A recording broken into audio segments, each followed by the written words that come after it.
ஆண்டவருக்குள் பிரியமான அன்பு சகோதர சகோதரிகளே, இந்த அருமையான நாளில் ஆண்டவருடைய இறை பிரசன்னத்திலே உங்கள் ஒவ்வொருவரையும் சந்திப்பதில் பெருமகிழ்ச்சி அடைகிறோம்.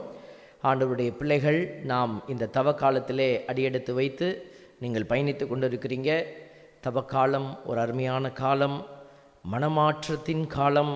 நம்ம நிறைய வார்த்தைகளை பயன்படுத்தினாலும் இது ஒரு செயல்பாட்டுக்கான காலம். யார் செயல்படுவது?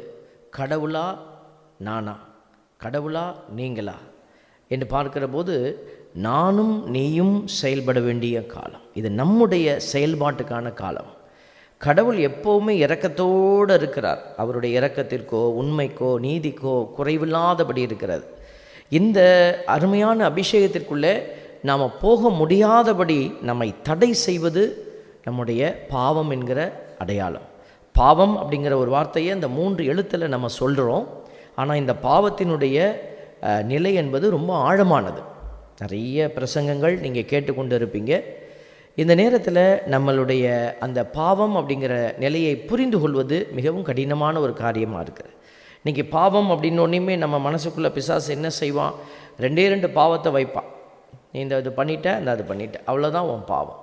பாவ அறிக்கையில் போய் நீங்கள் முழந்தாட்படியிட்டு அவங்க சொல்லும் பொழுது, மக்கள் வந்து சொல்லும் போது ரொம்ப மனசு கஷ்டமாக இருக்கும். சில வேளைகளில் நாங்கள் ஒன்றும் சொல்ல முடியாது அந்த இடத்துல. அதுக்கு தான் சொல்கிறோம், இது மாதிரி பிரசங்கங்களை கேட்டால் தான் இங்கே தான் நாங்கள் என்ன செய்வோம், வெளிப்படுத்துவோம் சில விஷயங்கள் எல்லாம். குருக்கள் பிரசங்கத்தில் சொல்லுவாங்க, எது குறையாக இருக்கிறது, எது அதிகப்படுத்தணும், எது ரொம்ப ஓவராக போகுது அதை குறைப்படுத்தணும். பாருங்கள், இன்றைக்கி பக்தி முயற்சிகள் அதை நம்ம என்ன செய்யோம், குறைக்க சொல்கிறோம். பக்தி முயற்சிகள் தேவை தான், இல்லைன்னு நம்ம சொல்லலை. ஆனால் வெறும் பக்தி முயற்சிகளாகவே இருந்துருச்சுன்னா, அதனால தான் சொல்கிறோம் எது முக்கியம். இன்றைக்கி கூட ஆண்டவர் வந்து முதல் வாசகத்தில் அழகாக பேசுகிறார் பாருங்களேன். என்னத்தை சொல்கிறாரு? எது நோன்பு. சீடர்கள் நற்செய்தியில் பார்க்குறோம், உங்கள் சீடர்கள் நோன்பு இருக்கிறதில்ல. நாங்களும் திருமுழுக்கு யோவானுடைய சீடர்கள் எல்லாம் பாருங்கள், நாங்களாம் நோன்பு இருக்கிறோம். அப்போ அவங்க எதிர்பார்த்த ஒரு அடையாளம் வந்து இயேசு தன் சீடர்களுக்கு கொடுக்கல. அவருடைய சீடர்கள் எப்படி இருக்கணும்னு அவர் நியூ ஃபார்மிங் கொடுத்துட்ருக்கிறார். அவர் கொடுக்க விரும்புகிற நோன்பினுடைய அடையாளம் என்ன தெரியுமா? நீ ரத்தம் சிந்தணும். அதுதான் இயேசு சுவாமி காட்டப்போகிற அந்த நோன்பினுடைய அடையாளம். அடுத்தவர்களுக்காக இறங்கு, இருவராக போய் நீங்கள் நற்செய்தி அறிவிங்கன்னு சொன்னார் இல்லையா? அதில் அந்த நோன்பினுடைய தன்மை அடங்கி இருக்கிறது. இயேசு சாமி அந்த பழைய ஏற்பாட்டினுடைய முறைமையை நிப்பாட்டுறதுக்கோ அல்லது அழிப்பதற்காகவோ அல்ல, மாறாக நிறைவாக்குவதற்கு வந்தேன் அப்படிங்கிறார். மோசையின் சட்டங்களை அழிப்பதற்காக அல்ல, அதை நிறைவாக்குறதுக்காக நான் வந்தேன். ஆரம்பம் அப்படி இருந்திருக்கலாம். நோன்பு எதுன்னே தெரியாது, இப்படி தான் இருக்கணும் இருந்தது, அந்த சட்டங்கள் இருந்தது. ஆனால் அதற்கு பிறகு நோன்பினுடைய தன்மை என்ன? இறைவாக்கினர்களே பேசியிருக்கிறாங்க. இன்றைக்கி வாசிக்கப்பட்ட எசையாவினுடைய அந்த இறைவாக்கினுடைய நூல் மிக அழகாக சொல்லுகிறது. நீங்கள் நோன்பு இருக்கும் நாளில் உங்கள் ஆதாயத்தையே நாடுகிறீர்கள். எதை நான் வந்து நோன்புன்னு சொல்கிறேன்?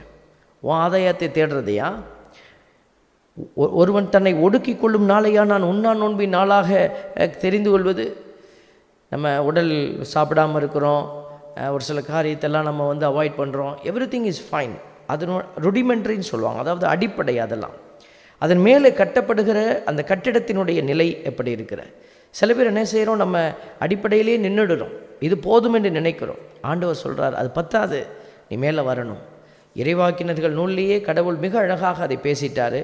அதில் தான் அவர் சொல்கிறாரு, எது நோன்பு? சாம்பலை பூசிக்கிறதா, சாக்கு உடை உடுத்தி கொள்கிறதா? இது இல்லை, இதை விட வேறு உண்டு அப்படின்னு சொல்லி அவர் சொல்கிறாரு. கொடுமை தலைகளை அவிழ்ப்பது, நுகத்தின் பிணையல்களை அறுப்பது, ஒடுக்கப்பட்டோரை விடுதலை செய்து அனுப்புவது, எவ்வகை நுகத்தையும் உடைப்பது. இதை மாதிரி நான் 1-2 தான் சொல்லியிருக்கிறேன். இதை மாதிரி இருக்கக்கூடிய நுகங்கள், தடைகள், அதெல்லாம் உடைக்கணும். அதுதான் நோன்பினுடைய அடையாளம்.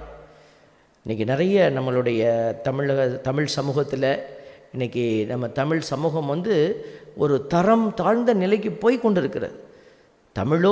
தமிழ் சமூகத்தினுடைய கலாச்சாரமோ அப்படிப்பட்டது அல்ல. ஒரு காலத்தில் கொடிகட்டி பறந்த ஒரு சமூகம் இது. உறவிலையும் உணர்விலையும் வளர்ந்த ஒரு சமூகம். நம்மளுடைய எந்த நாட்டிலையும் இல்லாத ஒரு பழக்கம்.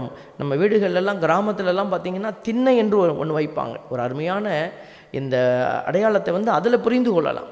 திண்ணை வைப்பாங்க. வீடு கட்டும் போது திண்ணை இல்லாமல் கட்ட மாட்டாங்க. திண்ணைன்னு சொன்னால் நம்ம வீட்டினுடைய வெளிப்புறத்திலே ஒரு திட்டு மாதிரி வைத்திருப்பாங்க, அதுதான் திண்ணைன்னு சொல்லுவாங்க. அந்த இடத்துல இரவு எதுக்காக அதை கட்டுறாங்கன்னா, இரவு யாராவது வழிப்போக்கர்கள் போகிறவங்க எங்கேயாவது அவங்க அசந்துட்டாங்கன்னா அந்த வீட்டு திண்ணையில் படுத்திருப்பாங்க. நம்முடைய கலாச்சாரம் சொல்லுகிறது, அப்படி யாராவது உன் வீட்டு திண்ணையில் படுத்திருந்தால் அவன் பட்டினியாக இருக்கக்கூடாது. உடனே ஒரு சத்தம் கேட்கிறதா, நீ கதவை திறந்து பார்த்து அந்த எளியவருக்கு நீங்கள் என்ன செய்யணும், எதை கொடுக்கணுமோ அதை கொடுக்கணும், உணவு கொடுக்கணும். பாருங்கள், இப்படிப்பட்ட ஒரு ஒரு சமூகத்தினுடைய பண்பாடு இன்றைக்கு நமக்கு சிதைக்கப்பட்டு கொண்டு இருக்கிறது. பல்வேறு விதமான தீமைகளால், பல்வேறு விதமான அடக்குமுறைகளால், நம்ம மதங்களால் என்ன செய்கிறோம், இன்றைக்கு பிரிக்கப்படுகிறோம். இதை செய்கிறவன் பிசாசு செய்கிறான். ஒருவரை ஒருவர் மதிக்க மறுக்கிறோம். அடுத்தவர்களை நம்ம என்ன செய்கிறோம், அவமானப்படுத்தி தன்னை உயர்த்துவது தான் நம்மளுடைய மதத்தினுடைய அடையாளம் என்று நாம் நினைக்கிறோம். ஜாதியத்தினுடைய பெருமை, நம்முடைய ஜாதி என்கிற உணர்வு நமக்குள்ளே பற்றி எறிகிறது. வெளியில் நாம் எல்லாவற்றையும் சரியாய் செய்வதை போல செய்து கொண்டிருந்தாலும் உள்ளுக்குள்ளே என் ஊரை சார்ந்தவன், என் நாட்டை சார்ந்தவன், என் இனத்தை சார்ந்தவன், என் ஜாதியை சார்ந்தவன் என்கிற அடையாளங்கள் நமக்குள்ளே அது பெருகி கொண்டிருக்கிறதை நாம் பார்க்கிறோம். இதெல்லாம் யார் செய்கிறா? பிசாசு செய்கிறான். பிசாசு எப்படி செய்கிறான்? ஏஜெண்ட் வச்சுருக்கான். தன்னுடைய ஏஜெண்டுகளை அவன் அங்காங்கே உருவாக்குகிறான். அவர்கள் ஏதோ நன்மைத்தனத்தினுடைய பிள்ளையாக இருப்பது போல காட்டிக்கொண்டு தன் சுற்றி இருக்கிற அந்த 10 பேருக்கு நல்லவர்களாக இருப்பார்கள். அவர்களுடைய ஒத்த சிந்தனை உள்ள 10 பேருக்கு அவங்க நல்லவராக இருப்பாங்க. ஆனால் பரந்துபட்ட சமூகத்திற்கு அவர்கள் எதிரிகளாக இருப்பாங்க. எல்லாவற்றிற்கும் மேலே கடவுளுக்கு அவர்கள் அருவருப்பான அடையாளமாக இருப்பார்கள். அதனால தான் நம்ம சொல்கிறோம், உன்னுடைய பார்வையை வெறும் குறுகிய வட்டத்துக்குள்ளே வைக்காத. அப்போ இந்த சூழல்கள் பரந்துபட்ட பார்வை உனக்கு வேணும். இந்த சூழலை நீ என்ன செய், உணர்ந்து பார். இது எல்லாரும் யோசிக்கணும். குருக்கள் யோசிக்கணும், கன்னியர்கள் யோசிக்கணும், ஆயர்கள் யோசிக்கணும், எல்லாத்துக்கும் மேலே பொதுமக்கள் நீங்கள் யோசிக்கணும். உங்கள் வீட்டிலிருந்து தான் இந்த அடித்தளத்திற்கான திட்டமிடப்படுகிறது. அரசியல் தலைவர்கள் யோசிக்கணும். சமூகத்தை வழிநடத்தக்கூடிய பொறுப்பில் இருக்கிற சமூக ஆர்வலர்கள் யோசிக்கணும். இப்படி சமூகத்தை யோசிக்க அழைக்கிற அந்த ஒரு அதிசயமான உண்மை விவிலியத்திலிருந்து தான் வெளியே வருகிறார், விவிலியத்திலிருந்து நமக்கு கிடைக்கிறது. ஆகவே இந்த அருமையான நாளில் ஒரு சிறிய கருத்தை நாம் சிந்தித்து திருப்பலிக்குள் கடந்து செல்வோம். இப்படிப்பட்ட ஒரு சூழல் இருக்கிற அந்த நேரத்தில் ஒரே ஒரு வசனம் நமக்கு சொல்லப்பட்டிருக்கிறது, உங்கள் இனத்தாருக்கு உங்களை மறைத்து கொள்ளாதிருப்பதென்றோ நாம் விரும்பும் நோன்பு. இதெல்லாம் சொல்லிட்டு கடவுள் என்ன செய்கிறாரு, பஞ்ச் டயலாக் வைக்கிறார். அதை தான் முன்மொழின்னு நம்ம சொல்கிறோம். சினிமாவிலலாம் பஞ்ச் டயலாக் சொல்லுவாங்க. நான் இப்படி போனால் அப்படி வருவேன், அப்படி போனால் இப்படி வருவேன், அப்படின்லாம் நிறையா சொல்லுவாங்க. நம்ம யார் சொன்னதையும் சொல்லிடக்கூடாது. அப்புறம் சொல்லிடுவாங்க, ஃபாதர் இவர் ஃபேன் போல இருக்குது, அவர் சொன்னதை சொல்லிட்டாரு, அப்படி சொல்லிடுவாங்க. அதனால் நம்ம எதையும் சொல்லாமல் சொல்கிறோம். ஆண்டவர் நிறைய பஞ்சு டைலாக் கொடுத்துருக்கிறாரு. நம்ம ஆண்டவர் கொடுத்த பஞ்சு டைலாக்லாம் மறந்துட்டு நாம் என்ன செய்கிறோம், நம்ம பெசாட்டு உட்காந்துறோம். முன்மொழிங்கிறது தான் அந்த பஞ்ச் டைலாக்னு நம்ம சொல்கிறோம். முன்மொழி அதுதான் ஒரு கேப்ஷன் வேர்டு.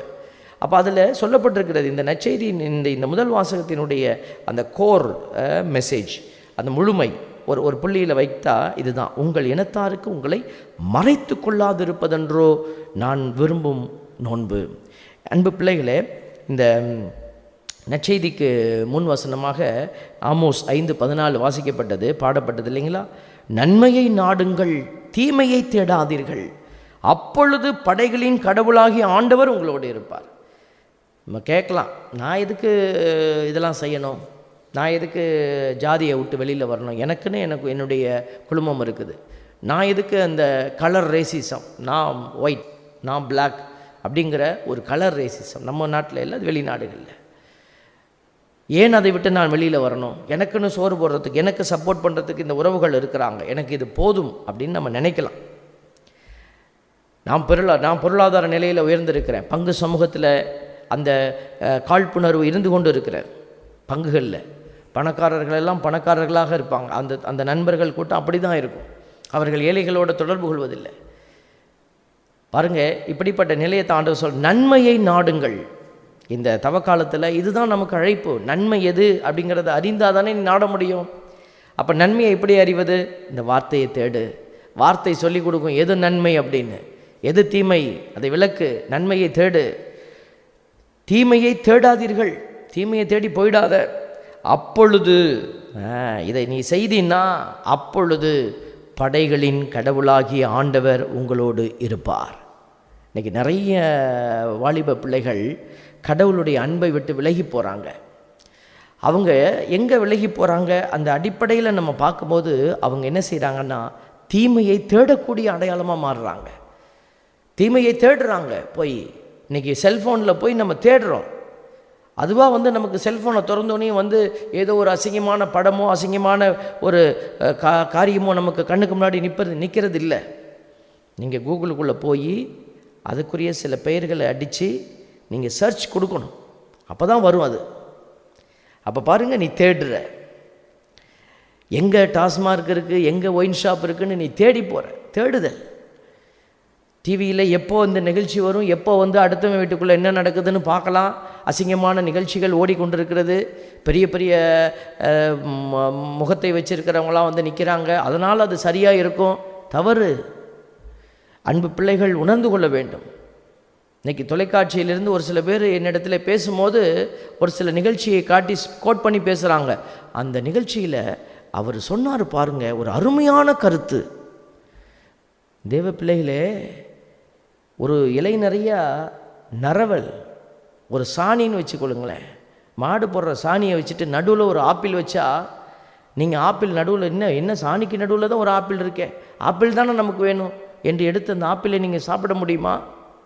யோசித்து பாருங்களேன். இன்றைக்கி அங்கே நடக்கக்கூடிய காட்சிகள் எல்லாம், நிகழ்ச்சிகள் எல்லாம் நரவலை போன்ற ஒரு சாணியை போன்ற ஒரு அசிங்கம் நிறைந்தது.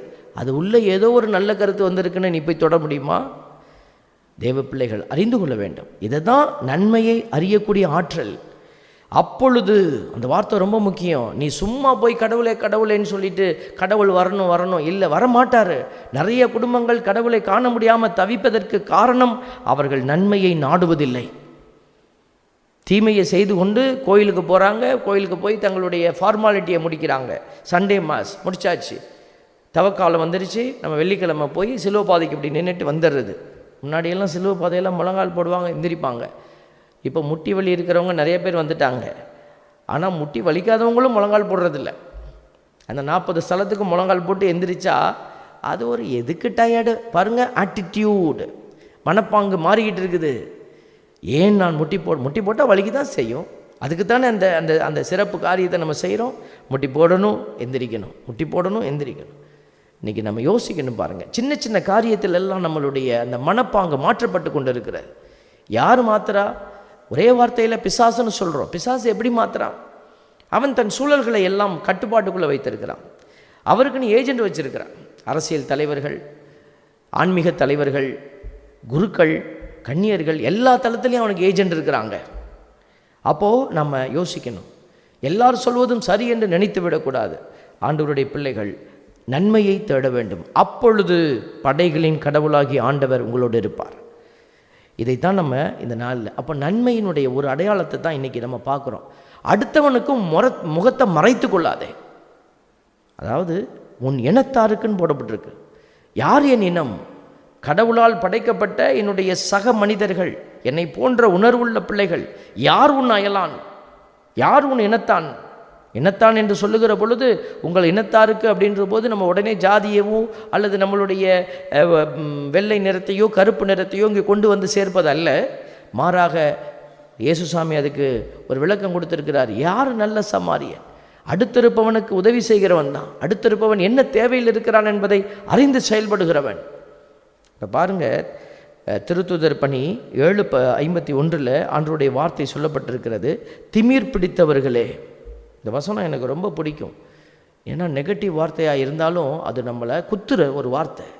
திமிர் பிடித்தவர்களே, இறை வார்த்தையை கேட்க மறுக்கும் செவியும் ஏற்க மறுக்கும் உள்ளமும் கொண்டவர்களே, உங்களுடைய மூதாதையரை போல நீங்களும் தூய ஆவியாரை எப்போதும் எதிர்க்கிறீர்கள். எதற்கு நான் இந்த வசனத்தை இந்த இடத்துல சொல்லுறேன் அப்படின்னா, தூய ஆவின்னு இருந்துச்சு முன்னாடி, இப்போது மாற்றிருக்கிறாங்க தூய ஆவியார். அப்போ என்ன சொல்ல வராங்க?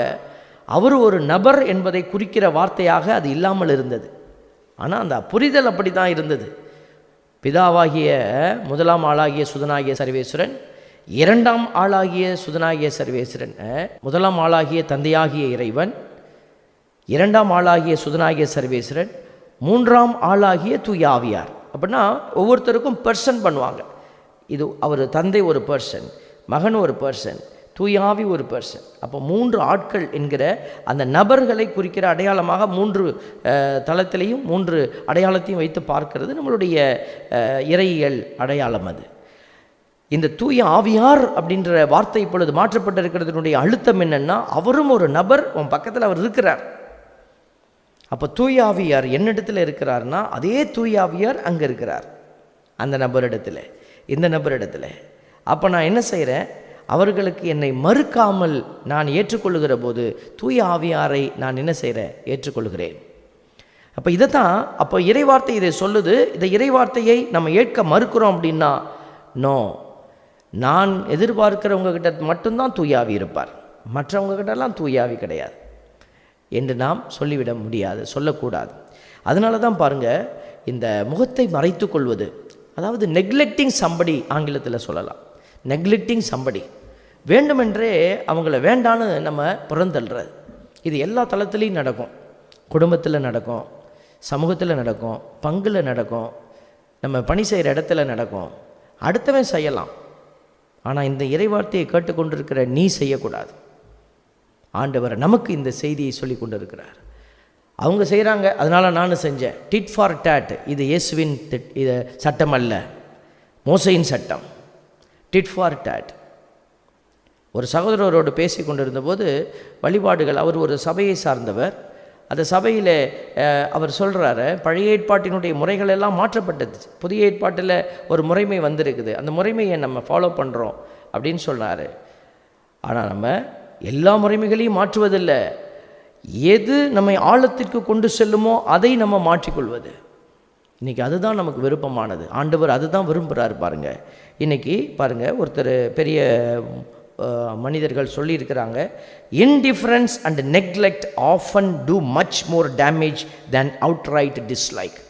நீங்கள் வெளிப்படையாக ஒருத்தரை வெறுக்கிறீங்க, கோவப்படுறீங்கன்னா அதை விட அழுத்தமானது, ஆழமானது, டோன்ட் கேர் அப்படின்னு சொல்லிட்டு நீங்கள் போனீங்கன்னா அதுதான் ரொம்ப பாவம், அதுதான் ரொம்ப வேதனைக்குரிய விஷயம். நீ கோபப்படுறது கூட வேதனைக்குரிய விஷயம் அல்ல. ஆனால் ஒருத்தரை நீங்கள் மறுதளிக்கிறீங்க பாருங்களேன், இது வேண்டாம், இவன் உயிரோடவே இல்லை என்று சொல்லி நம்ம திரும்பி போகிறோம், இதுதான் மறுப்பது. இன்னொருத்தர் சொல்கிறாங்க, while it is better to be loved than hated, it is also far better to be hated than ignored.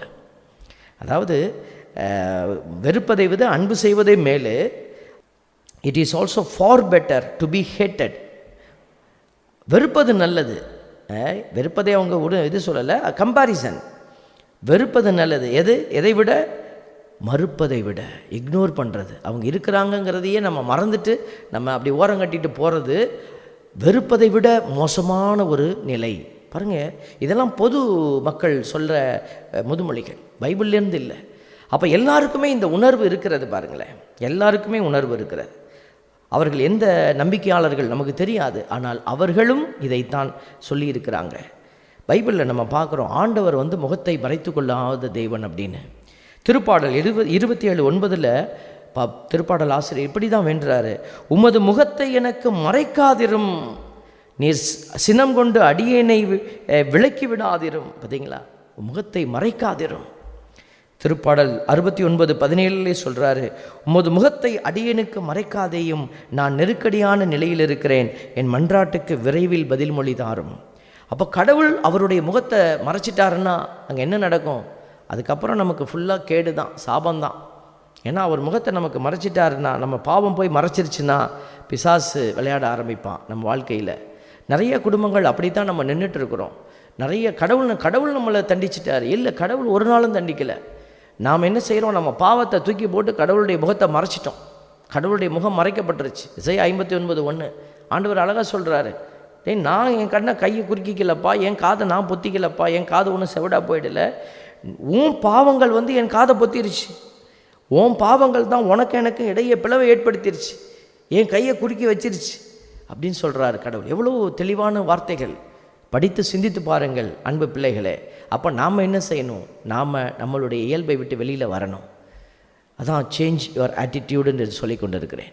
அப்போ நம்ம என்ன செய்யணும்? காதை பொத்தி கொள்ளாது. நீதிமொழிகள் 21:13 சொல்லுகிறது, ஏழை கூக்குரலிடும்போது எவன் காதை பொத்தி கொள்கிறானோ அவன் தானே உதவிக்காக மன்றாடும் போது எவரும் அவனுக்கு செவி கொடுக்க மாட்டார்.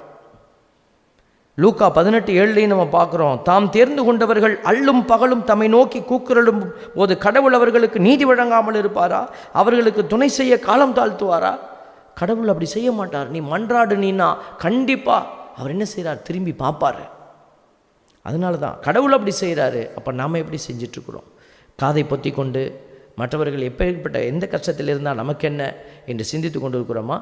யோசித்து பாருங்கள். நீதிமொழிகள் 28:27, ஏழைகளுக்கு கொடுப்பவருக்கு குறைவு எதுவும் ஏற்படாது, அவர்களை கண்டும் காணாதது போல் இருப்பவர் பல சாபங்களுக்கு ஆளாவர். மறைத்து கொள்வது. தேவ பிள்ளைகளே, பைபிளில் ஒரு அருமையான ஒரு கதையை நீங்கள் படிச்சிருப்பீங்க இல்லையா? ஒரு ஊமை கடவுள் சொல்வார், பெரிய பணக்காரன் ஏழை லாசர். அந்த ஏழை லாசர் வெளியே உட்கார்ந்துருப்பான். கதையை சுருக்கமாக சொல்கிறோம். அவன் வெளியில் இந்த பணக்காரன் தூக்கி சாப்பிட்டுட்டு மிச்சம் மீதி எல்லாம் போட்டான்.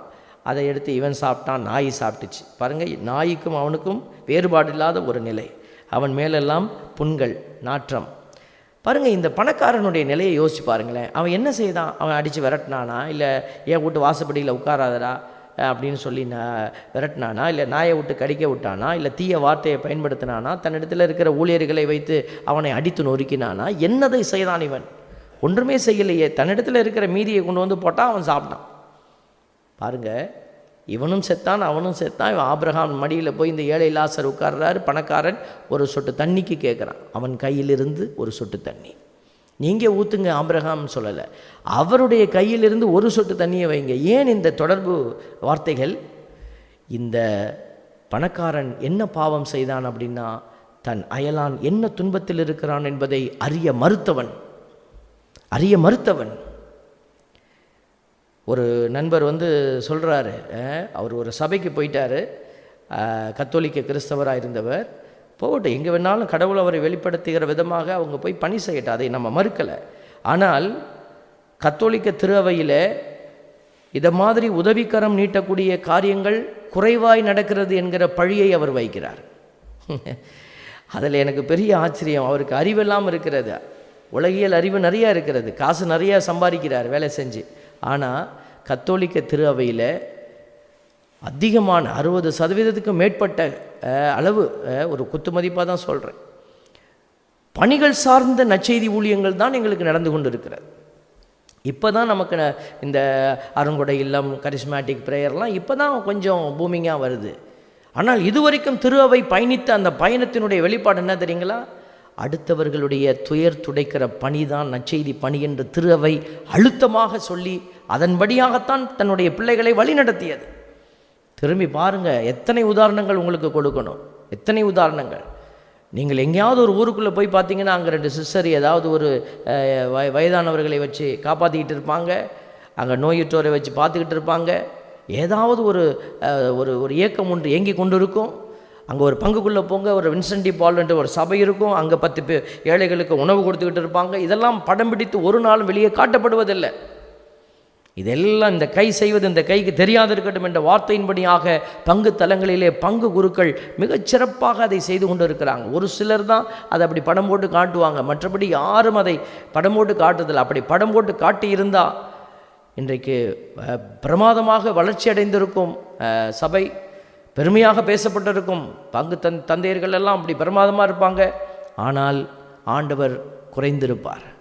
என் அன்பு பிள்ளைகளே, அந்த மகன் சொன்ன ஒரு காரியம் ஒரு அறிவற்ற ஒரு அடையாளமாக இருந்தது. அதைத்தான் நான் இந்த இடத்துல வேதனையோடு நான் பார்த்தேன். அந்த மகன் பேசுகிற போது நல்ல காரியங்கள் எல்லாம் இங்கே செய்வது குறைவாக இருக்கிறதை போல அவர் பேசினார். என் தேவ பிள்ளைகளே, நீங்கள் நம்மளுடைய கத்தோலிக்க திரு அவை இந்த செயலைத்தான் அதிகமாக அழுத்தி கொண்டு இருக்கிறது. அடுத்தவனை பார், அடுத்தவனுடைய துன்பத்திலே உன்னை இணைத்துக்கொள். இதுதான் நம்மளுடைய அழைப்பு.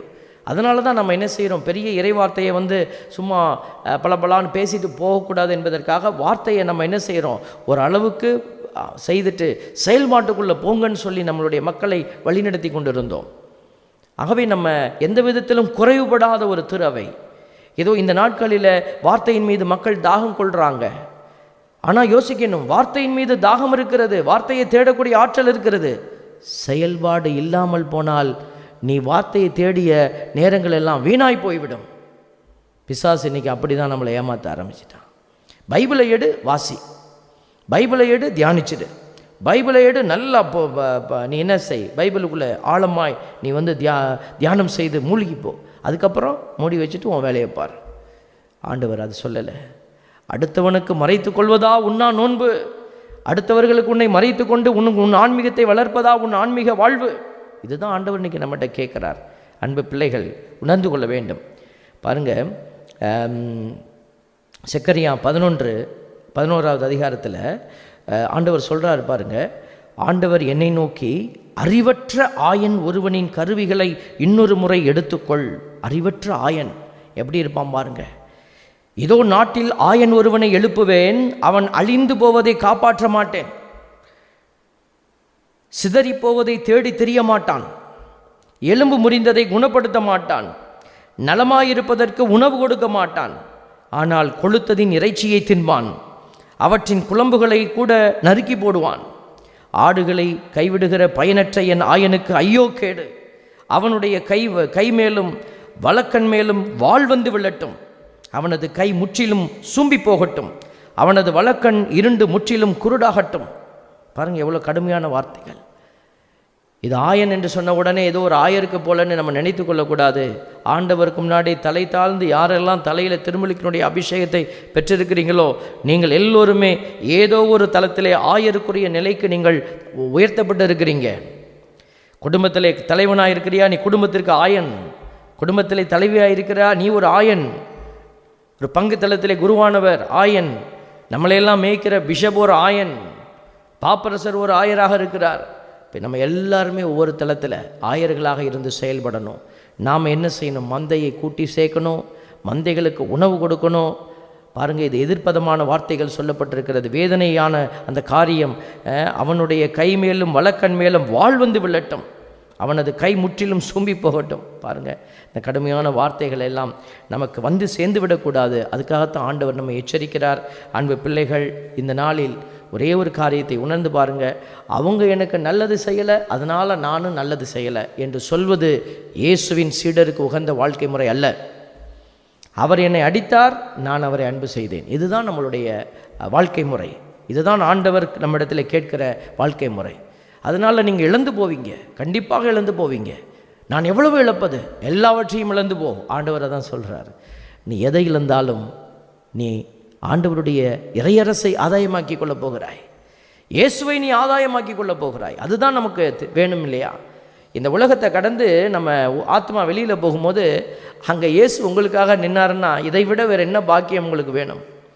நிறைய பேர் நினச்சிட்டு இருக்கிறாங்க, இந்த உலகம்தான் வாழ்க்கை, இந்த உலகத்தில் நல்லா வாழணும், நல்ல மனைவி, நல்ல பிள்ளைகள், நல்ல கணவன், இதுதான் வாழ்க்கை.